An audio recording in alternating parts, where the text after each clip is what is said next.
आज की जो मूवी हम एक्सप्लेन करने जा रहे हैं वो एक मास्टरपीस है। मूवी का नाम है the student and mister Henry. इस मूवी में एक हेनरी नाम का मास्टर होता है जो कि एक ग्वेन नाम की लड़की को अपने घर में रहने के लिए जगह देता है और कहता है कि बदले में उसे उसके बेटे को फंसाना होगा ताकि वो अपनी बीवी को तलाक दे दे, उसको सेड्यूस करना होगा। मूवी की शुरुआत होती है तो हमें एक लड़की दिखाई जाती है जिसका नाम ग्वेन होता है, जो कि अपने ड्राइविंग लाइसेंस के लिए टेस्ट देने जा रही होती है और टेस्ट देने के दौरान में इस बार भी वो टेस्ट की इंस्ट्रक्टर से फेल होकर आ जाती है। इस बार वो 5वीं बार फेल होती है, लेकिन वो पेरिस जाना चाह रही होती है। वो अपने फादर से इस बारे में बात करती है। उसका फादर उसे दुकान पर मौजूद होता है और वो उसे झिड़क देता है क्योंकि उसके फादर को उसका पेरिस जाना पसंद नहीं होता। इसके बाद हम देखते हैं कि वो पेरिस पहुंच जाती है और वहाँ पर किराए का रूम ढूंढने लगती है। वहाँ पर उसे एक ही घर मिलता है जो कि हेनरी का होता है, जो कि उसे जवाब दे देता है कि मैं आप लोगों को किराए पर घर नहीं दे सकता। इसके बाद वो उसे किसी न किसी तरीके से मना लेती है और कहती है कि मुझे घर देखना है। यहाँ पर गwen जो होती है वो पूरे घर को देख रही होती है और हेनरी उसे घर दिखा रहा होता है और उसे कहता है आओ मैं तुम्हें दिखाता हूँ। और साथ ही साथ वो ये भी समझ जाती है कि ये बड़ा बुढ़ा खड़ूस है और ये उसे अपनी जो है बहू के बारे में बताता है कि वो कहता है कि वो बहुत ही खड़ूस है और वो मंदबुद्धि है, यानी पागल है। उसने मुझे यहाँ पर जो है वो तंग किया वो और मुझे भेजना चाहती है। इसके बाद हम देखते हैं कि दूसरा कोई घर देखने के लिए चल जाती है। यहाँ पर ये अपने जो होता है बॉयफ्रेंड केविन उसके साथ इंटीमेट हो रही होती है और खूब इंटीमेट होने के बाद इसे हेनरी कॉल करता है और बताता है कि मैं तुम्हें घर पर रखने के लिए तैयार हूँ। अब ये खुश होती है। अब ये बताती है अपने बॉयफ्रेंड को, लेकिन इसे यहाँ पर निराश हो जाती है कि उसके बॉयफ्रेंड को उसके जाने का कोई दुख नहीं है। अगले ही दिन वो अपनी बहन और अपने भाई को अलविदा बोलती है और हेनरी के घर में पहुंच जाती है। हेनरी उसे एक रूल बुक बताता है और उसमें सबसे पहला रूल ये होता है कि वो हेनरी के स्लीपर्स को कोई यूज़ नहीं कर सकता, जिसे पढ़कर वो बहुत परेशान होती है। अब हेनरी उसे बताता है कि मेरी जो एक बहू है वो यहाँ पर मुझे जो है वो बहुत ही ज़्यादा तंग करती है, तो मैं उसको जो है ना किसी तरीके से मैं उसे यहाँ से हटाना चाहता हूँ, किसी तरीके से मैं उसे यहाँ से हटाना चाहता हूँ। मेरे काम करो, तुम उसे सेड्यूस करो मेरे बेटे को, ताकि वो जो है मेरी बहू को तलाक दे दे। अगले दिन हम देखते हैं कि वो पियानो के पास खड़ी होकर पियानो बजाने लग जाती है, जिस पर हेनरी आ जाता है और वो इसे यहाँ से पियानो को बजाता देखकर गुस्सा हो जाता है और निकलने का कहता है, जिस पर ये उसे किसी न किसी तरीके से मना लेती है और यहाँ से निकलने से बच जाती है। और अब ग्वेन के पास एक और मसला था कि उसके पास तो पैसे थे ही नहीं किराया देने के लिए। अब वो जो है उससे बताता है हेनरी कि तुम यहाँ पर रह सकती हो अगर तुम मेरे बेटे को तलाक देने में, यानी मेरी बहू को मेरे बेटे से छुड़वाने में मेरी मदद करो। तो इस पर वो कहती है मैं ऐसा घिनौना काम नहीं कर सकती। इस पर हेनरी कहता है तो ठीक है, फिर यहाँ से निकलने के लिए तैयार हो जाओ क्योंकि तुम्हारे पास कोई किराया नहीं। इसके बाद हम देखते हैं कि वो बाहर इसी सोच में निकल जाती है कि अब मुझे क्या करना होगा। वहाँ पर उसे एक बार नज़र आता है जहाँ पर उन्हें पता चलता है कि वेट्रेस की ज़रूरत है। वहाँ पर वो जाती है और उसे मैथ्यू नाम का लड़का मिलता है जो कि उसे बताता है कि हाँ मैं तुम्हें यहाँ पर जॉब दे सकता हूँ। इसके बाद हम देखते हैं कि उसका हेनरी का बेटा बेन भी आ गया होता है, जो कि यहाँ पर ग्वेन को देखकर बहुत ही ज़्यादा खुश होता है और ग्वेन के साथ काफ़ी अच्छे से बात करता है और कहता है कि तुम हो जिसने नया रूम लिया है।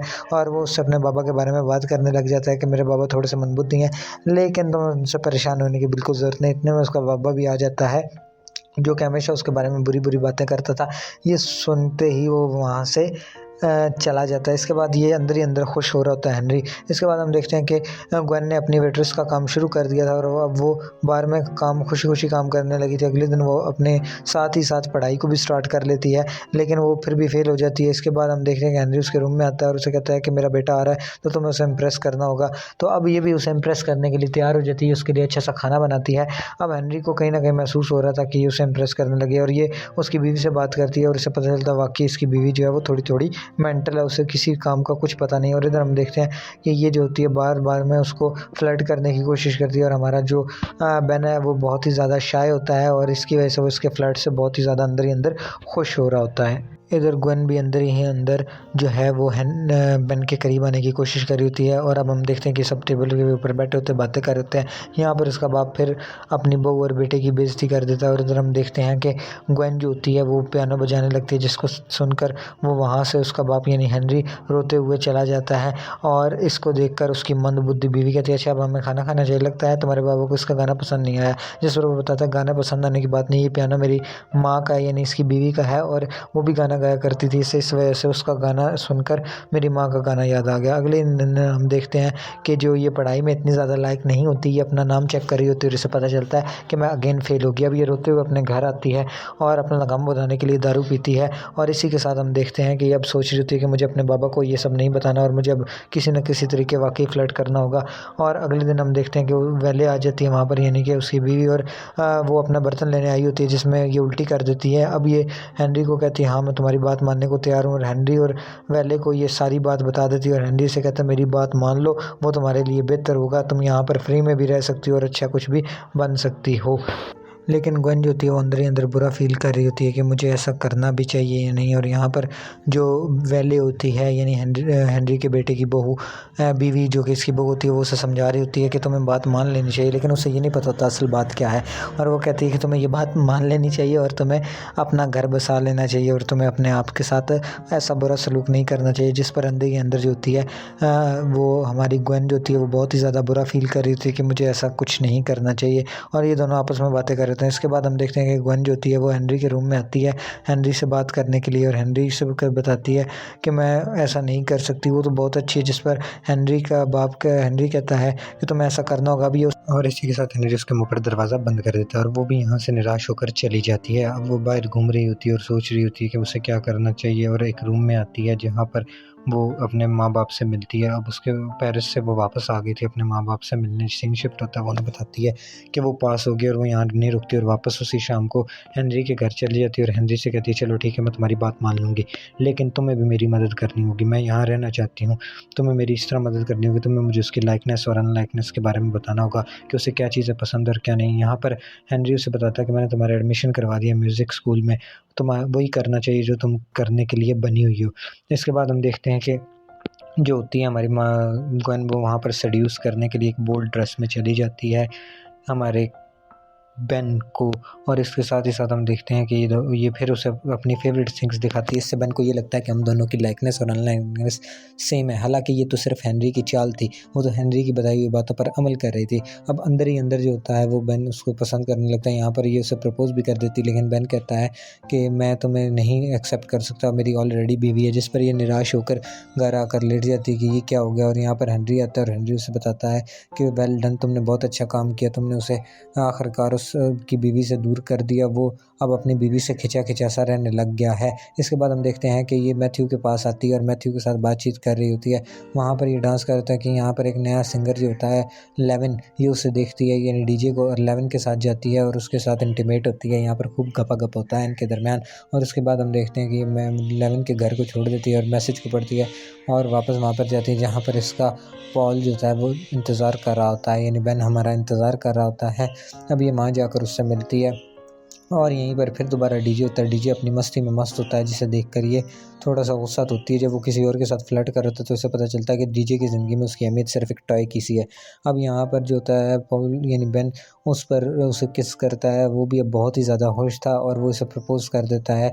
अब क्योंकि हेनरी ने कहा होता है कि तुमने ऐसा कुछ नहीं करना, तुमने उससे शादी नहीं करनी। यहाँ पर दूसरी तरफ उसकी बीवी को भी पता चल जाता है उसकी बेवफाई का और वो उसे छोड़ के चली जाती है। अब ये कॉल हेनरी तक पहुँच जाती है और ये जो होती है अपने हेनरी को जब इस बात का पता चलता है तो वो बहुत ही ज़्यादा खुश होता है और उसे म्यूज़िक स्कूल का लेटर भी देता है और उसे कहता है तुमने मेरी बहुत बड़ी मदद कर दी, अब जो है मेरा बेटा उस मनहूस औरत के चुंगल से बच गया। अब यहाँ पर हम देखते हैं कि बेन उसके पब में आया होता है और उसे कहता है कि मैं तुमसे मिलने आया। वो कहती है भूल जाओ उन सब बातों को, अब मैं तुमसे प्यार नहीं करती, मेरी ज़िंदगी में कोई और है और मैं उसी से प्यार करती हूँ। अब इसे पता चलता है कि यार मैंने तो दोनों को खो दिया, ग्वेन को भी और अपनी वाइफ को भी।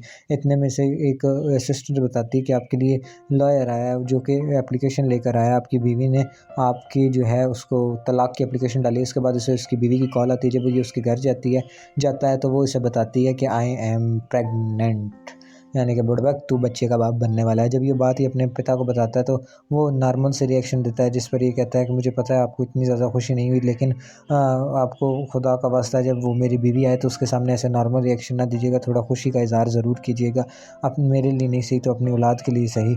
और इसके बाद हम देखते हैं कि ये खुशखबरी वो जाकर ग्वेन को भी बताता है। वहाँ मैथ्यू और ग्वेन मौजूद होते हैं और हेनरी उसे बताता है कि इस तरह करके मेरे बेटे ने ये काम कर दिया, अब वो दोबारा मिलने लगे हैं। अब ये उसे समझा रहा होता है, ये बताती है कि मेरा बाप भी मुझसे काम करवाएगा, मैं उसकी दुकान पर वापस नहीं जाना चाहती। जिस पर ये कहता है माँ बाप को औलाद की खुशी का ख्याल रखना चाहिए। दोनों दारू पीते हैं और ये अंदर ही अंदर ग्वेन सोचती है कि तुम कौन सा नल्ले अपनी औलाद की खुशी का ख्याल कर रहे हो, तुम भी तो उसको उसकी खुशी उससे छीनने के चक्कर में हो ना। तो इसी के साथ ही अपनी पैकिंग भी शुरू कर देती है और हम देखते हैं कि यहाँ पर और जो है वो हेनरी का बेटा और उसकी बहू आ जाते हैं, जो कि उसे खुशखबरी देने आए होते हैं।